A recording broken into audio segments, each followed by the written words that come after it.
All right, so this is draft 6 or something of the T2 keynote I plan to give October 27th or something like that.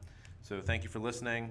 For those of you providing feedback, it is, in theory, making this talk better. In practice, who knows?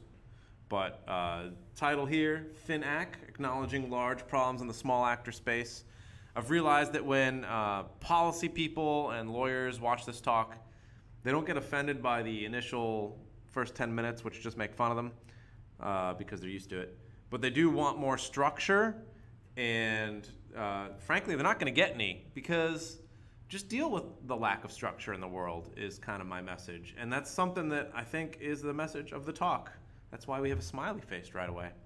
But before I go too much further, obligatory personal history. If you're listening to the draft of this talk, you probably know me personally. You may, even be a personal friend, which is great. Thank you. But otherwise, it's not true. Originally, the name of this talk was something about generational cybersecurity. But first of all, it made me feel really old. And second of all, I didn't want it to be confused with human generations, even though it is a lot about the iterative game theory process of how this stuff works in the wild. Apparently to the younger generation, I am a troll, and that's what I am known for. But if you've known some of my work, you'll know that I focus a lot about understanding the overall structure of how you build cyber strategy, either as a nation state or as a tiny little consulting company, because I do not think they are completely divergent. So I want to talk in this talk about one of the main analogies I've been using lately to explain what we're missing and how to better perform structural analysis of the strategy. Because with no structure, which is what most people have right now, they're just sort of reading Wired articles and then making dumb guesses. So, one of the things I realized as I was writing this talk and trying to find a good analogy was that we were also spending a lot of time playing Overwatch. I play with a lot of people in the security community. I'm not one of the better players. I'm one of the worst players. But part of that's because I used to think I was really good at first-person shooters because I grew up on Doom. And Doom parties were a thing back with the IPX protocol. And I can shoot stuff, but it didn't really seem to matter that much. And it took me a while before I understood that all video games had gone through a massive renaissance that I hadn't even noticed. And every game now is kind of the same. You got your tanks, your DPS, or damage per second, for the 3 people listening to this draft who do not play video games. And then you got your healers and your support all in a group. And then, in some cases, defense versus offense characters for gaining ground or maintaining ground as is necessary. So I didn't realize that was a thing, right? So here we have a Soldier 76 shooting at a Pharah who's shooting a rocket at us, and then Azaria is down there and a little tracer character up on the top. And they're each in a different class of type of character, and how you perform as a team and how they all combine matters a lot. And every time something changes, then you have to reanalyze entirely how all the pieces fit together to figure out what the best play per map is going to be. And the same exact thing is true in cyberspace when you're looking at offensive and in some cases defensive strategy. So, if you look at TAO, that's what I call an operator's mega team. Let's scale up by putting a set of tools and a methodology in the hands of basically 1 million monkeys, right? Can we own the whole internet with these 1 million monkeys? Yes, you can. Can you take away the monkeys and just do a fully automated suite, just get rid of the idea that you're going to have any kind of human interaction? Is it better or worse? It's better in some ways and it's worse in other ways, right? You miss opportunities that way, but it's better in the sense of you have perfect reliability and scalability.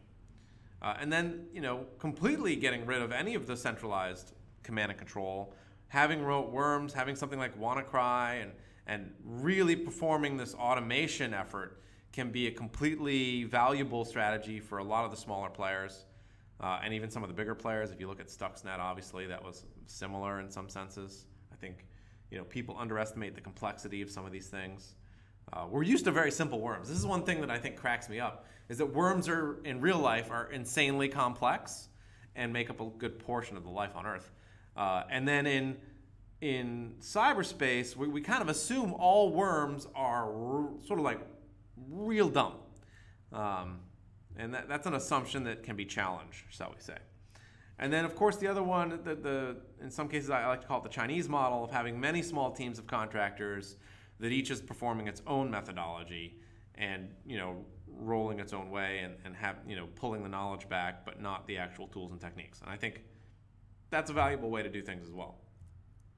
So, the thing about the cyber meta is it shifts all the time, right? New technology comes out, it becomes prevalent, new vulnerabilities become known. The meta's changing so fast that you really don't get any analysis of it. I think people give up, which is the wrong way to do this. In the Overwatch world, every time there's a patch, then there's video after video on YouTube of people analyzing exactly what they're trying to predict how it will affect the highest and the lowest levels of play, and sometimes in the middle too. But in cyberspace, we just ignore it because our level of strategic understanding hasn't advanced to that. And when you're trying to build strategic understanding, you're really trying to make predictions and answer questions, right? And one of the big questions that I always have is, how is it we're all still here, right? Like, it's ridiculous that there's conferences like T2 or Infiltrate or any of these places. Like, how does this world still exist where all these tiny little players can still compete? And what is it they're doing differently from each other? And what is it they're doing differently from the big players? How is it they're not being out-innovated? And so there's no good understood reason for this. People just accept it. People say this is an asymmetric space because people like to think in one-dimensional concepts, but it's not an asymmetric space. It's just not. And in some places, you can turn it into one by using certain enzymes. And that's what I'm trying to understand via some of the strategy stuff. But part of the reason we're still here is that the bigger players are just bumbling around doing failboat stuff, right? So, I got involved a little bit in the policy world. Actually, I got involved a lot in the policy world in the past 3 or 4 years, especially from the United States perspective. If you can't tell from my Americanized English, I'm an American. But what I've realized is that there's a strategic epic fail happening in large governments, and Europe is no exception. Although less so, but still a bunch of fail. Lots of fail to go around. And the reason is they get their strategic understanding from the wrong places. And they get it from academia, particularly academia that studies international relations, and also the academia that's like old crufty computer scientists who are, a body of knowledge sometimes, but not always relevant to the latest and greatest technology shifts. They're not following the meta. And then they also get it from the legal community, which is hard at work trying to stretch old legal concepts to the new world and not realizing that it makes whatever costume they're trying to put on the bear look ridiculous. So, the reason a lot of us, the entire, I would say, cyber offensive world got involved in policy was when the Wassenaar arrangement sort of became a thing we had to worry about. And I found out because our local guy is friends with us. So local export control commerce guy came into the office, and he does jujitsu, right? So, and I do jujitsu, in case anyone didn't know, although at this point everyone in the community does jujitsu. And he was like, look guys, it looks like your whole business is dead, and I just wanted to give you a heads up because we never ever change anything we ever say, and we've decided that we're gonna regulate all of cybersecurity out of the Commerce Department with probably about 2 or 3 people. And I'm like, oh, that sounds like a terrible, terrible idea. And the community kind of rallied, and in the United States, Wassenaar's cyber tools has not been implemented, and frankly never will be implemented, let's be honest. And what they did is broke Wassenaar. They broke an arms control arrangement because the Europeans thought it would be brilliant to do cyber inside what should be regulating missiles. But, it's probably not smart of me to blame the Europeans for this because maybe they don't consider the Brits Europeans. I don't know. Honestly, don't know who's exactly responsible, but someone's responsible, and they're going to hear about it in this talk. Anyway, so most parts of what you're seeing in any of the export control regulations, first of all, they're not enforceable at all, even if they were perfect regulations. But second of all, they mostly don't make any sense. So even if they're trying to regulate the stuff they're supposed to regulate, like CPUs, they want to regulate because you can use a bunch of really big CPUs to model nuclear weapons. And our nuclear sanctions are working amazingly well, as you can tell from everyday newspapers. But it turns out these days you don't really regulate CPUs. I mean, they're regulating CPUs by floating point operations, but a modern CPU worries more about heat than how fast it can run, because it can run as fast as it wants. It just would catch on fire. So that's how that works, or doesn't work. And nothing in cyber really can be described as functional things. Like they can't put a bandwidth on the surveillance tools they want to regulate because they don't want to draw the line anywhere, and because a company like IBM's middle-sized office uses the same basic bandwidth as like the biggest city in Syria, and so there's no actual numbers in any of the regulations, which means they can't be enforced or actually used in any way, except by very friendly people in Europe. And then they don't understand Turing machines. This is a thing, and I don't mean like, oh, they don't really get Turing machines. It's just so sad because they're not computer scientists. I mean, they haven't really internalized the idea that Turing came up with and what it means for dual use, which is apparently a bizarre philosophical concept. Okay, so, as you go through the policy world and you look at how policy influences cyber strategy, because it does, or it gives you a window into it at least, a sort of a window through the dimmest eyes. So they always assume, they make some very common errors, and you can go into almost any discussion with this set of three things, and if you choose, mire it in nonsense, or discover the hidden nonsense within. It's like talking to a Scientologist usually.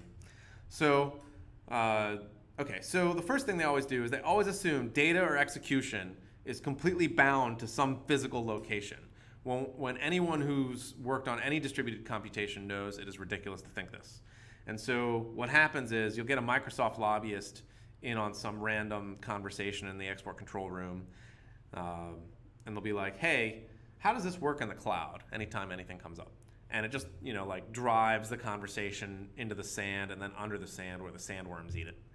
And then, the other thing they like to do is assume that code comes with the intent of the creator, right? Like, so it's almost a religious concept here, but like when I write code, it has an intent that it can be derived, and you can read that intent back. We all know that's not how code and data work. And then instead of building any of their things the way we would build it in the technical world, which we know work, they build it in a legal language, policy, sort of grand principle, and then without defining any of the terms, assume progress has been made, and that eventually an implementer will, go through and define everything for them. The probable smarter way to do all of this work would be to just write Python programs that interoperate, and then from that derive whatever your grand principles are. They're not there yet. So, looking at why they're not there, I'm going to try to just very quickly highlight how academia's ability to influence policy is a strategic structural failure. And I've went through the past 4 years, I've just read every academic paper on policy, and they have some issues, shall we say. So for example, this one came out. This is like one of the bigger ones that came out. It was against the Rand paper, and it essentially said that the Earth is cooling down and that there's no such thing as global warming, except it did that by saying that vulnerability rediscoveries were extremely common, and therefore we should give all the bugs we have to Microsoft to help them get fixed. And it sounded like nonsense when it came out, and then when I dug into it in about 5 hours, I realized that they'd done this by looking at the Chrome bug database. And every time you send a bug to Chrome, they then plug it into their fuzzer, and if their fuzzer can reproduce it, it generates all these other vulnerability records, and then they merge them, and that's how they're managing their whole system, because they're a modern, vulnerability triaging system. So they didn't realize any of this stuff because they've never worked on software before, apparently, even though I know one of them has. But either way, instead of like questioning why their data was so off what the data should have been, they just went with it. They're like, okay, this gives us the result we want, so let's just go with it.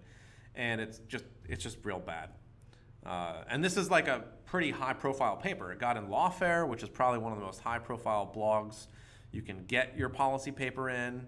It's from Bruce Schneier, Trey Hare, both well-known names. But this work is, it's essentially scandalously bad. And even when I pointed out that none of it made any sense, they only retracted it slightly, and then they like to write here, and you can't read it because it's too small and you're in the back of the room, and that's just how life is, and I didn't highlight it or anything. But they wrote very carefully, our conclusions remain largely unchanged, which is crap, right? It's bullshit. This is what's wrong with this community, in a word. And then the other thing is they like to quote this Carr guy everywhere because he's wrong every time and he always supports their stuff. And they always quote him as if he's writing in Chinese and they don't understand anything, which is true. But this is like one of the premier books that came out last year on cyber war. And he says, operators use structured query language injection or cross-site scripting to deface or destroy victims' web pages. And look, I know some people in the room in T2 were like, yeah, I could probably use cross-site scripting to deface a website. You could, in theory, but that's not what he's talking about, right? He just doesn't understand cross-site scripting. And if you don't understand cross-site scripting, you should not be writing books on cyber war. And the reason that academics have just such an outplaced position in cyber policy is, first of all, because they're doing it instead of making real money. But secondarily, because that's how it worked in the past, right? If you look at nuclear or any of the other ones, you get these people, right? They're all they're even in a normal picture and any random thing, you're gonna get professor this, professor that, doctor this, doctor that. They're never gonna have random guy this, right? You're never gonna have a room that looks like this of where you should be getting your cyber war advice, even though this is the better room to get your cyber war advice in than any room in any academic facility anywhere. Or that, right? This is where it comes from.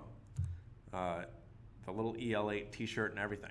So what I've realized as I go through this is that all the previous generations of bad things where people tried to build strategies and national ideas on how to avoid being scared all the time, which is what they were doing. It's not like they're doing bad things. They're just trying not to be scared all the time.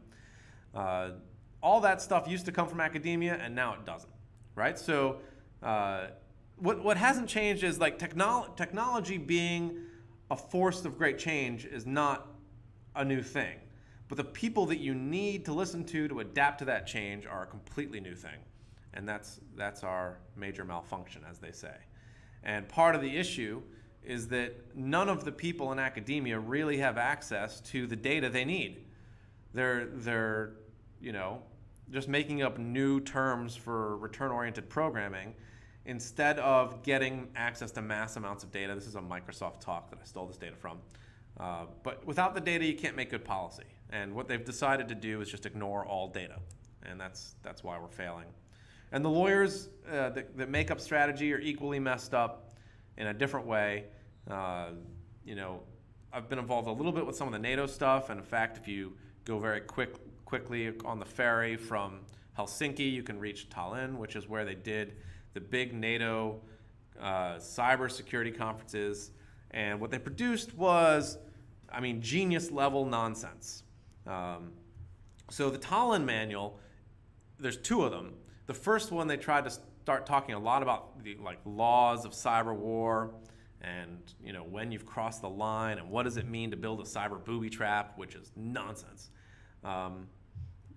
Everyone's like, well, you could come up with a definition for that. And I'm like, yeah, you could, but you're not going to, right? It's just a sign that you're being ridiculous when you're thinking about what a cyber booby trap is. So, also no one's going to listen to it, even though they're like, oh, everyone listens to it, right? Okay, anyway, the one thing they're stuck on, the thing they cannot get over, the Helen of their Troy, is this idea that everything must emanate from some sovereign territory, right? So I don't know if they're just like the last adherents to the, constitutional Westphalian, treaty. Like, that's just, they're like monks. But here's what the nonsense is they come up with. They're like, we've decided that it's not going to be, a cyber conflict, violation of sovereignty, whatever, if you don't have to replace hard drives, basically. If you do, though, then definitely violation of sovereignty, right? So, I mean, they're going to come up, well, you're simplifying too much or misreading it. And the reality is that you can't read the Talmud 2.0 without noticing that it reads entirely like the Talmud. It's, it's like as if they should even format it like the Talmud. It's like a bunch of experts and they all disagree with each other, and there's like some of them agree this way, some of them agree with this interpretation of the words here, some agree with this interpretation of the words. Listen, none of it's that interesting, right? Like, so I think when you hear people talking, and especially in academia, they're going to quote the Talmud documents, they're just making stuff up, and you can stop listening right away. So that's a thing I've realized that's a hard, painful truth. So, part of it is they're like, well, if data doesn't exist anywhere, then where does it exist? And they always get into this. And so what I try to make an analogy toward quantum mechanics, which may be the wrong thing to do for a non-technical audience. But for a technical audience, I think it's pretty good, right? Which is that we understand that when you're talking about an electron, that it doesn't really exist in any one place, but it is sort of a probability density equation that exists in a lot of places all at once. And even though they drew it with tiny little dots here, it's not that if I have a percentage chance of finding it in any one place because it's so zippy. It's not zippy at all. It's in all those areas like a big cloud. So the cloud is everywhere, and I'm going to get wet if I go into it at some level. I try to explain it like that to lawyers, and they just look at me with a very annoyed face and wait for me to stop. So how does this have real-world implications in the future of what's about to happen to you? And let's examine, just as a quick thing, what happens when you talk to lawyers about hackback. Because let's assume hackback happens all the time, right? That would change the way we think about the world. It would have to. And then, I talked to lawyers about this, and especially until recently, they would all say, no, it doesn't happen because it's illegal. And, legality is a deterrence of it happening. And so, like, okay, and why is it like that? And they're like, well, it has a very high chance of getting caught. If you get caught, we have to prosecute you. So even if you hack into some random Chinese company looking for your stolen goods, you're going to get prosecuted. You're going to get sued. You probably won't find anyone who can do it for you. And of course, we, the FBI, already provide you a perfect protective umbrella, especially with coordination of our friends and other governments and within the NSA and CIA and other places. And of course, none of those things are true at all. None of those things have even a little bit of truth. And that's when you realize that kind of the grocery bag here is empty.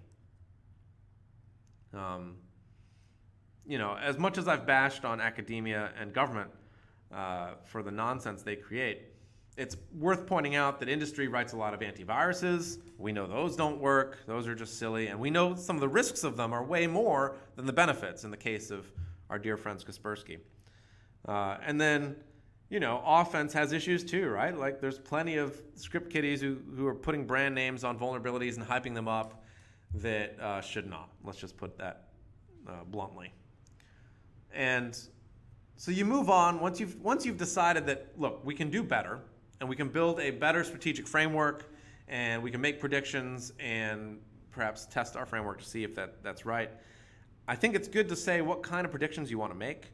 It's good to say, how you're going to let this guide you. And most people just want to feel good about themselves, or they want to know if they have a lot of room to grow.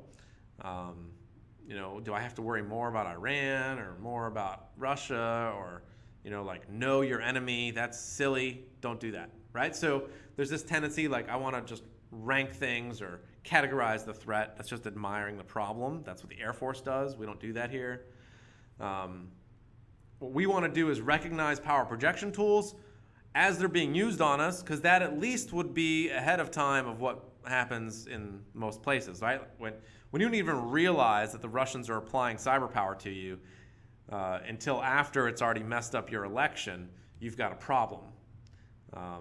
And part of the problem is that the meta shifts are really complex, and you have to build both your offense and defensive tools way ahead of time, right? So, like, we started building Innuendo, I don't know, 5 years ago, and we already had a very clear picture of where we wanted to go with it because we were predicting a worm-based cyber meta. And I think we were right about that, in case WannaCry has not clued us all up. So, you know, I think part of the issue is we focus very much on technique instead of effect when it comes to cyber tools. And the thing that can knock you off that mindset is realizing that most cyber tools just provide these impenetrable platforms for disseminating information, right? Like, you know, okay, everyone pointed out to me, because in the previous draft, I forgot this dude's cyber handle, which apparently was Mendex.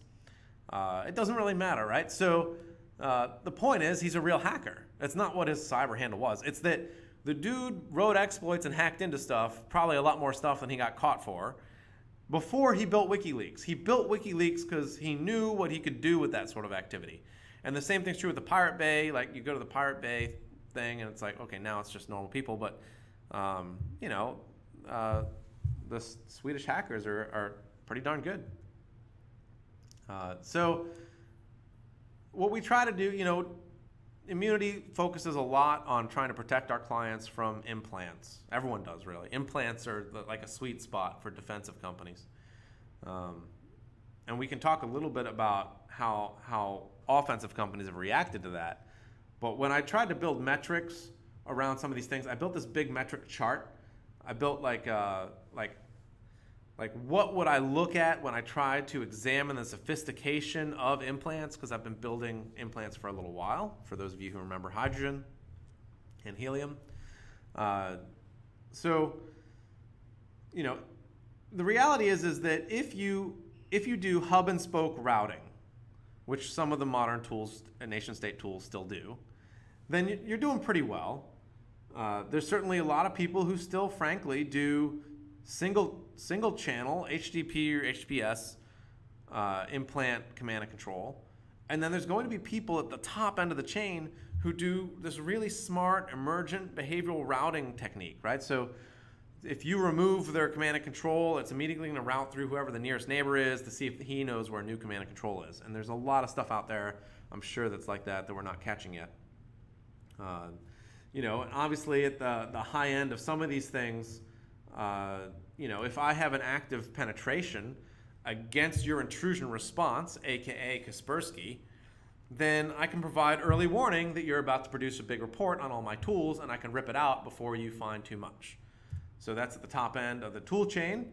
And then a lot of the times people think that you only need like one tool chain. They're like, well, if I estimate the cost to build a nation state capability and they just buy one of everything, and I'm like, well, you're going to need at least 10 of everything if you want to be for real.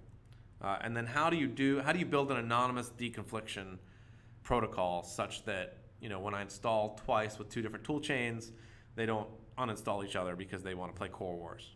So anyway, pick any three of these. You can build a sort of logarithmic chart on who's the best, right? So I can kind of look at where people are. And the interesting thing is when these sorts of charts get very unbalanced, when you start seeing someone invest heavily in one area and not in another area, that can help you predict what they're about to do or if you're missing something. And if you look at, you know, Overwatch and a lot of the other analogy, I mean, all the games are the same. So it could be League of Legends or anything else. But your implant is very similar to your tank role, right? So here's two tanks, Winston and Reinhardt. Both of them are, you know, considered tanks, but they're both actually very different. And, you know, I want to talk a little bit. First, I'll just introduce you to some of these ideas, but then we'll talk about how they look at your cyber strategy, right? So if you look at Orisa or Reinhardt, they both have these shields that help protect their teammates. They both have a real high health pool, and their job is to march forward, taking space, never giving up space, and just create pressure down range. And so those are your basic main battle tanks, right? And then you also have dive tanks, which also have a pretty high health pool, but are highly mobile. They get in, they get out, they create disruption. They're hard to kill very quickly. So like when a diva's sitting amongst all your people doing a lot of damage, sort of close range, you have to react to that. You can't ignore it. It's not easy to sort of protect your internal guts against it. So create disruption and reaction from a dive tank. And you get the same basic theory with cyber operations. There's some people who are building perfectly great cyber operations without really going to disk at all, without building long-term persistence, because long-term persistence is long-term maintenance, and long-term maintenance is an exponential curve. It means I have to sit down with a giant pile of monkeys, figuring out, oh, what passwords have changed? Have they changed their password policy? You know, how do I get to this host? Oh, I lost this host. How do I get back to it? I know my implant's still there. My implant's worth $1 bajillion. How do I protect it? And you see people doing that, right? Even in non-nation state areas, you'll see people. Avatar is one I picked up because I don't want to name too many names in the main tank area. But you'll also see, all sorts of people building what I would call a dive tank strategy, right? So, do I have to persist as low, like in your hard drive firmware? No, I don't.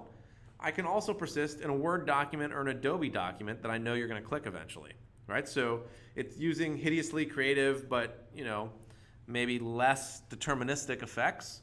And then if I'm a bootkit, then I boot with you, and I have to maintain that. And if I do, I'm underneath everything, and it's tough to get me out. So I think there's different strategies here, and what I try to point to people is that you have to align your operations with your implant strategies, and you have to do it far ahead of time. So if I'm building implants 5 years in advance, that means I already know what kind of operations I want to do 5 years in advance, which means I kind of know ahead of time what my opponent's defenses look like and why, right? So, one of the reasons Immunity focused on a dive tank strategy is because if we look at things like CrowdStrike and Microsoft ATP and Mandiant's latest thing and all these other tools, we think a dive tank strategy is going to be in the meta, shall we say.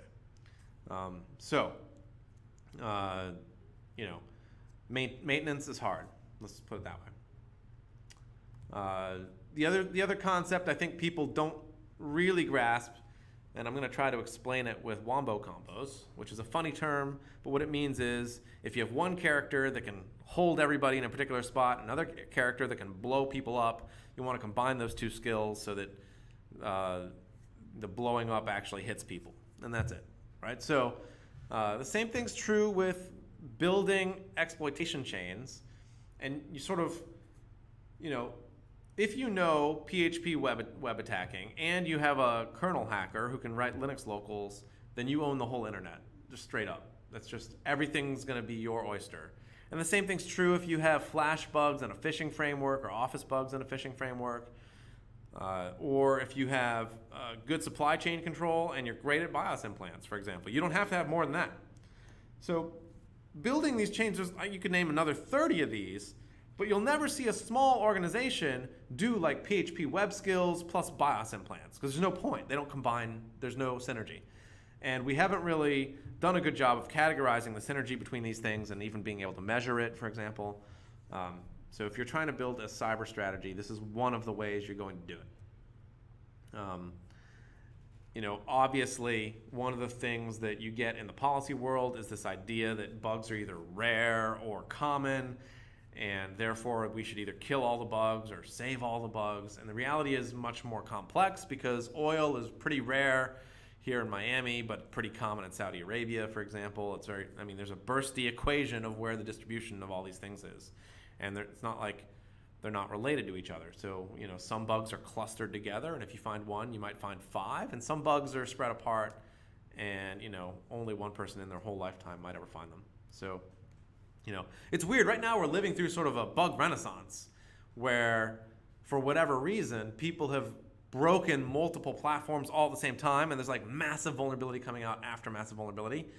And, you almost need a team of 50 people just to keep up. But what I've realized from being on this treadmill for just so long is that not only are bugs not rare, but bug classes are not rare. And, we can go over and over some of these things, but most penetration testing companies have like an entire bug class or two or three or more that they're looking for that other companies are not looking for or just haven't focused on. And like deserialization was a pretty clear version of this because a couple whispers of it came out here and there. And then, a year later, every platform is broken.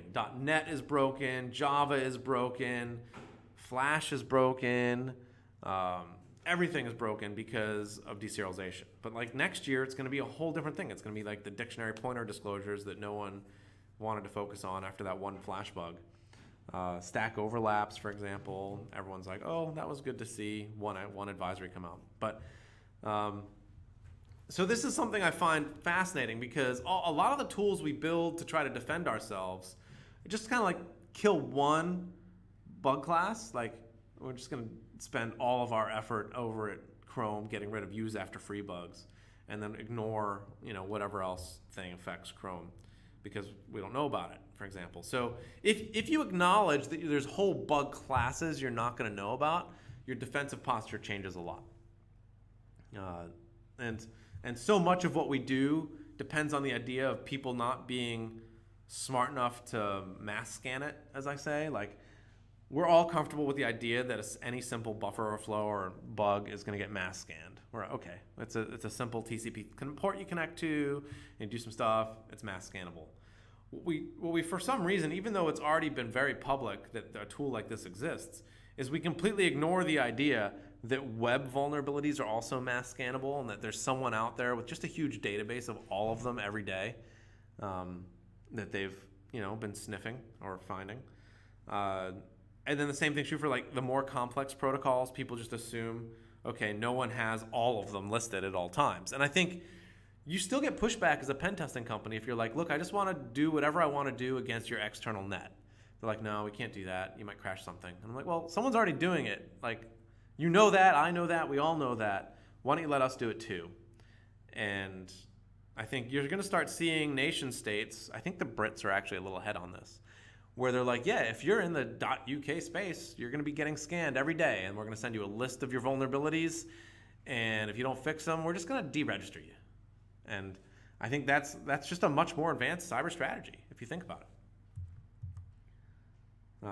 Okay, so the thing about all these tools that we're talking about is that the vast majority of cyber power projection tools are built and maintained by non-state actors. And this is the hidden tip of the iceberg in terms of how your cyber strategy is going to be affected in the near future, right? Because it is no joke that, well, non-state act, first of all, they can do all the strategies. And that's one thing I think people are confused about. People are like, oh, they're just going to do some of the strategies that are more asymmetric. No, they can do all the strategies. They can build rootkits. They can do all the stuff. And more to the point, they are in fact doing just that. And I guess the Kaspersky news has been all over the place. And I guess since we're going to be a couple miles from St. Petersburg, where I believe Kaspersky Labs is headquartered, we should probably acknowledge the evolution that's right before our eyes, which is that, not only can they, but they will be conducting sophisticated, decade-long cyber espionage efforts for themselves and for other people. And then I wrote this cheeky little note because I actually feel bad for the Kaspersky people.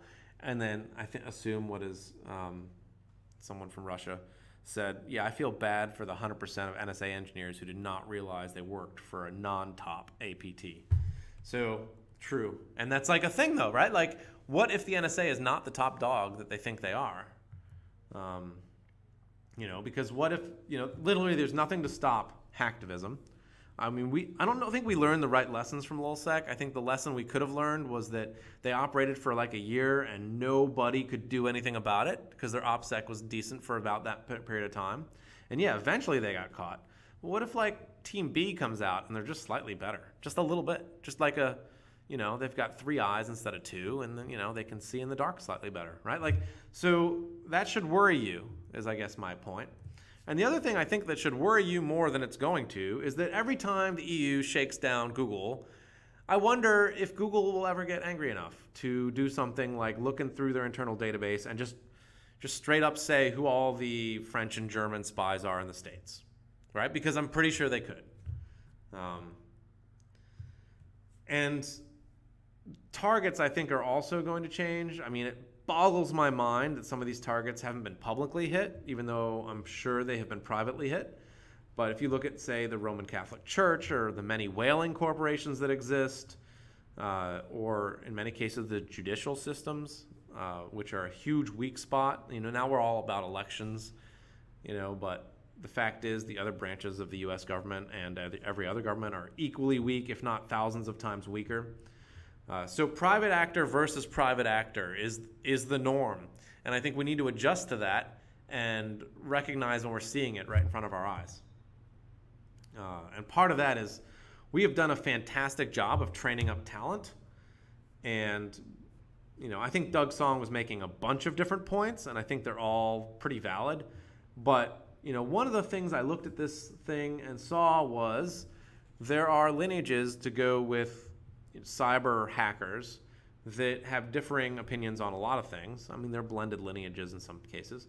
But, if you've done any jujitsu, there's sort of a very strict lineage of this person trained this person and this person trained this person because it's so early. It's so early in jujitsu, right? Like they're like, hey, we're going to do this grappling thing, but it's going to actually work, right? And they're going to make it popular by demonstrating that it works on TV at the UFC thing, right? So that's all UFC was demonstrating that a particular system of ground fighting worked. And that particular system came in, I mean, the red one here on the right is Royce Gracie. And, they also had a bunch of other fighters in there doing prize fights and stuff like that. But, you could almost tell what someone's wrestling style was going to be like by who trained them and all the way up. And the same thing's true with hackers, right? So I'm only going to pick on these hackers.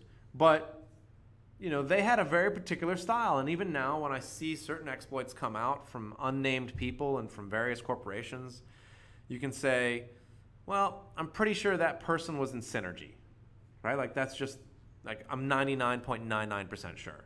And so therefore I kind of know who did it or who trained the person who did it. And it's not even just how they wrote the exploit. It's sometimes which kind of bug they find. Okay, so extrapolating from that, your lineages also determine your operations, right? Because the bugs you find and the implants you build, there's only a few decisions you can really make. So if you're a dive, tank, strategy kind of person, then there's certain things you're going to do, there's certain operations you're going to be able to do, and you're going to do them all the time. So it's your value system that we're trying to predict here. And that's, I know people get wrapped up around indicators of compromise, but indicators of compromise, so little importance in larger attribution and prediction of what's next. So, looking at Finland in particular, actually above, at the very top here of the slide, is a future crew, little graphic. I should probably put it in the path. But future crew, I mean, was one of those things that like woke you up as to how much better people were. And, they wrote an assembly program that had an entire 3D engine in it for the IBM PCAT. In like 256K. So it was kind of like these people were amazing. I'm sure that they are no longer doing trite games, shall we say. But, if I was Finland, or any country really, how would I know what parts of my own society I would think could be vulnerable? Like, how do I predict election hacking ahead of time, right? Like, I think it's obvious to me that Twitter is a strategic target. And I think it's obvious to almost everybody at this point, because even before Donald Trump, I think it was. But now it's definitely 100% a strategic target, and we should be protecting it as if it's critical infrastructure. And that makes people really unhappy because frankly, every policy person loves to just attach the term critical infrastructure to stuff as if everyone's going to agree on what that is, but also as if internally they're making sense. In a networked world, you're not really. But one of the reasons you're not is because Twitter is now critical infrastructure, and that's sort of a painful thing to acknowledge. And if you're a hacker, you're thinking, yeah, I probably could hack Twitter, right? Like every hacker in the world has been like, yeah, if I really wanted to send out a message as Donald Trump, I probably could, right? So you can combine it both directions. So, I mean, you're trying to predict what's the percentage chance that someone actually will. And if so, what can we do about it? Probably nothing. Let's be completely honest. And then the other side of the story is you can buy supply chains, right? So if I want true persistence, it means I own the supply chain.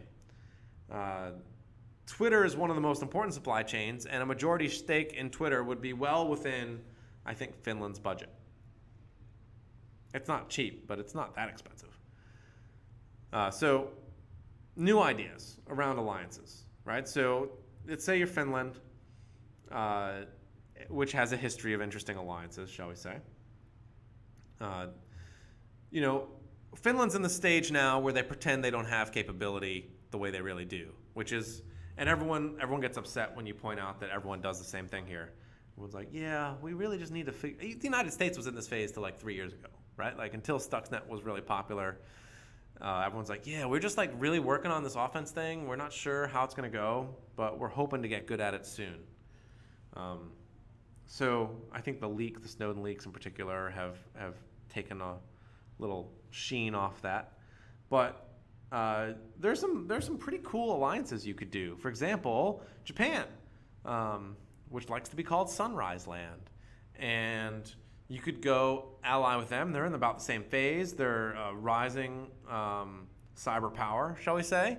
They have tons of technological capability, tons of access to supply chains, tons of skilled people who just aren't really being applied properly. Under-recognized, maybe growing power. India.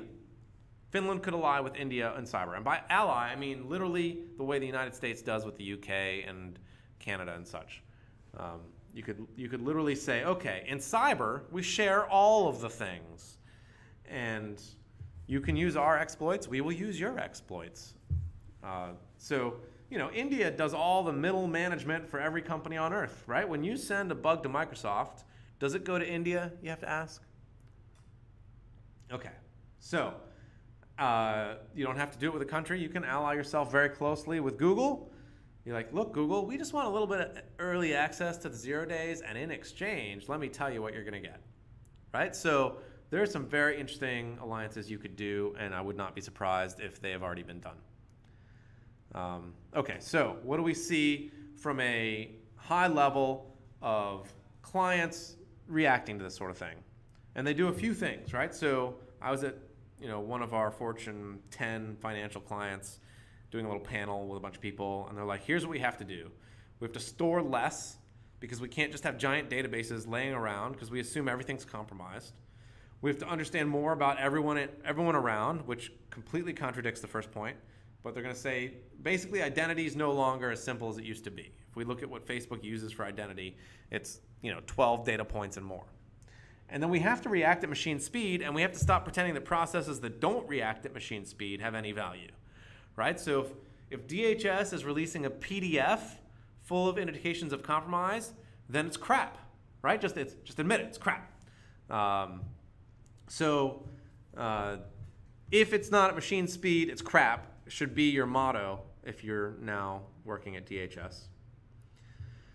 And what does work is getting sort of real cyber resilience, right? Automatic tearing down and rebuilding stuff does work. I mean, there are things that slow hackers down and can protect your network, and I don't think that's something to avoid thinking about, because the next thing that's going to come out are automated worms, and so we were in the age of worms. Code Red, Witty, everything else. And then we became in the age of not worms, where everyone's like, okay, cross-site scripting worms are bad, but they're not that bad, we don't care.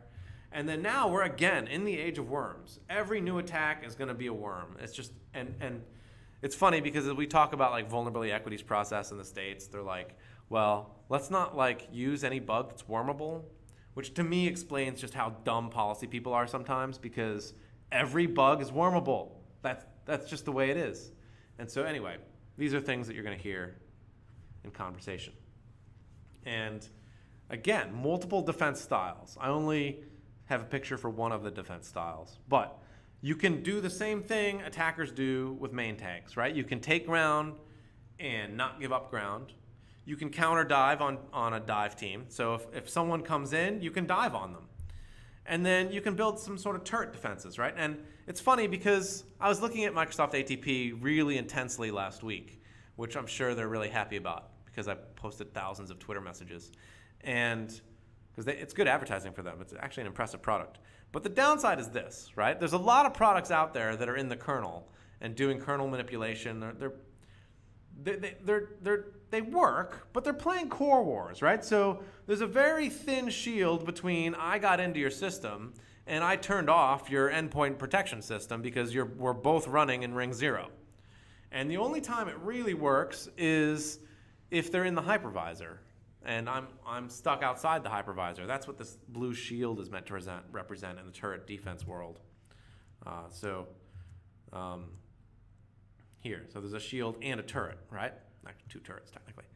But I mean, the same thing's true, right? So you can either, if you're a main tank and you just want to fight me head to head, we can play core wars in the kernel all day long. If you're doing threat hunting, you're definitely going to be better off against people who are doing dive tank strategies, right? So people who are building really new, unique tools, that's what threat hunting is for, right? That's your dive tank defense. And if you want to build a real layered turret defense, you want hypervisor-enabled defenses. I can only find one company that said they really did this, but I know that everyone is going to say they do this the minute I come out with these slides. Anyway, so I'm going to conclude with comments from Finnish people because I also read Finnish cyber policy. And in Finland, you don't hear them talk about cyber war. You hear them talk about hybrid warfare, which I think is interesting in its own right. And hopefully some of the technological concepts and the structure here have helped people think about that. But if not, at least they've given you a way to think better about Overwatch. So what they say is hybrid warfare is a permanent part of our security environment. Cyber war is not going away. And the best picture I could find for that was the very first link when you search for the Finnish word for cyber war, or kybersota, which is, if I read the bottom, Russian propaganda, which I think is fantastic, right? A union with Russia would be sensible, says the very first link in the comments. And so with that, I'm going to close the keynote because I don't think a union with Russia would be sensible. And hopefully the concepts within the talk are going to help you avoid it. And so that's that. And now I'm going to hope that I can turn off OBS sensibly.